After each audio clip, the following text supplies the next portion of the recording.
Il prefetto di Venezia ha emesso un'ordinanza che introduce misure straordinarie per garantire la sicurezza pubblica nel comune di Chioggia, area sottomarina, durante il periodo delle festività pasquali, dal 15 di aprile al 6 di maggio. Questa iniziativa si rende necessaria a seguito di un aumento di comportamenti problematici e atti illeciti nelle aree più frequentate della città, in particolare il capolinea degli autobus in Piazzale Europa e il lungomare nel tratto che va da Viale Veneto a Viale Umbria.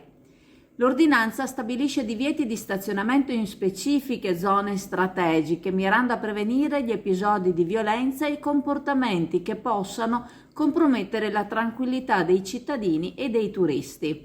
Le autorità locali hanno quindi segnalato una costante, crescente presenza di minori e soggetti dediti ad attività illecite, creando una percezione diffusa di insicurezza. Sembra quindi che si sia reso necessario adottare misure di prevenzione coinvolgendo le forze di polizia al fine di garantire un ambiente sicuro. Questa decisione dovrebbe creare un clima di sicurezza e di serenità, assicurando che la comunità e i turisti possano godere delle festività in un contesto sereno e controllato.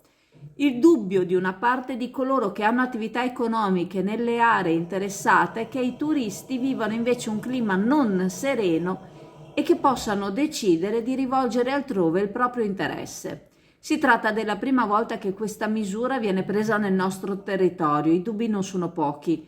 Certamente ci sarà chi si sentirà maggiormente tutelato dalla presenza più incisiva delle forze dell'ordine, ma ci sarà anche chi avvertirà nella necessità di adozione di tale misura un clima di potenziale pericolo e rischio.